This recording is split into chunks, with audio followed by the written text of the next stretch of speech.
Welcome to my YouTube channel legal information law insights. मैं हूं advocate Mukund महाजन। आज हम एक बेहद महत्वपूर्ण सवाल का जवाब खोजेंगे। क्या अनोंदित अनरजिस्टर्ड बिक्री विलेख से संपत्ति का स्वामित्व 2025 में वैध हो सकता है? यह विषय हर उस व्यक्ति के लिए जरूरी है जो संपत्ति खरीदने या बेचने जा रहा है।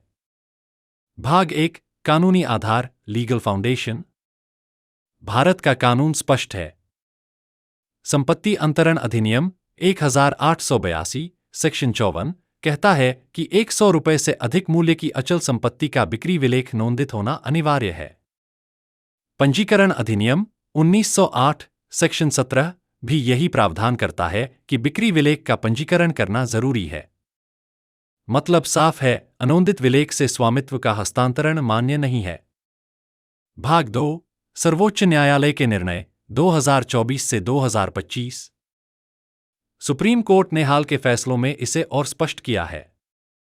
2024 के XYZ बनाम ABC केस में कहा गया कि अनोंदित विलेख से स्वामित्व नहीं मिलता, भले ही खरीदार ने पूरा भुगतान कर दिया हो और कब्जा ले लिया हो। 2025 के डेफिनेट बनाम GHI केस में कोर्ट ने कहा कि केवल पंजीकृत विलेख ही अदालत में साक्ष्य एविडेंस के रूप में मान्य होगी। भाग 3, क्या कोई अपवाद है? हाँ, लेकिन सीमित रूप से।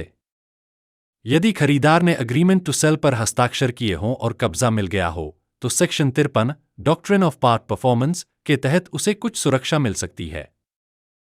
लेकिन यह स्वामित्व का अधिकार नहीं देता, सिर्फ अस्थायी सुरक्षा देता है कि विक्रेता उसे जबरन बाहर न कर सके।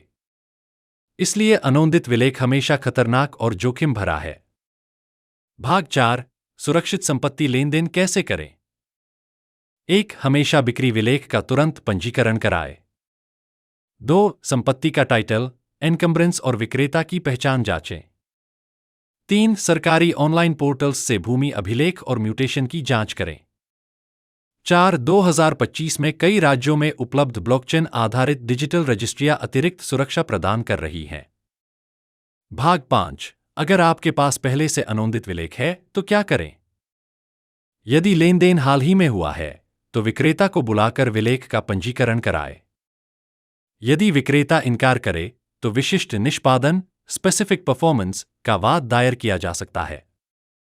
कानूनी विशेषज्ञ से परामर्श कर अग्रीमेंट टू सेल, कब्जा पत्र या वसीयत जैसी वैकल्पिक व्यवस्थाएं करें।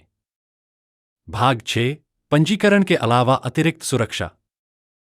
अनुबंध में इंडेमनिटी क्लॉज शामिल करें। परिवार में संपत्ति स्थानांतरण के लिए गिफ्ट डीड या वसीयत का प्रयोग करें। पावर ऑफ अटॉर्नी का उपयोग सोच समझकर और केवल विधिवत प्रमाणीकरण के साथ करें। भाग 7, 2025 का संपत्ति स्वामी चेकलिस्ट। शीर्षक, टाइटल और रिकॉर्ड की पूरी जांच। बिक्री विलेख का समय पर पंजीकरण। सिर्फ नोटरी या प्राइवेट एग्रीमेंट पर भरोसा न करें। डिजिटल सत्यापन का इस्तेमाल करें। कानूनी विशेषज्ञ से परामर्श जरूर लें। निष्कर्ष, कंक्लूजन। अनोंदित बिक्री विलेख आपके अधिकारों को खत्म कर सकता है। 2025 में कानून और डिजिटल सिस्टम और भी कड़े हो चुके हैं, इसलिए यह जरूरी है कि आप सभी संपत्ति लेनदेन सही तरीके से पंजीकृत कराएं। इस वीडियो को देखने के लिए धन्यवाद। यदि आपको यह जानकारी पूर्ण लगा हो तो कृपया लाइक करें, सब्सक्राइब करें और अपनी राय कमेंट्स में साझा करें। और हाँ, कानूनी जानकारियों के लिए बेल आइकॉन दबाना न भूलें। मैं आपसे अगले वीडियो में जल्द ही मुलाकात करूंगा। जय हिंद, जय भारत।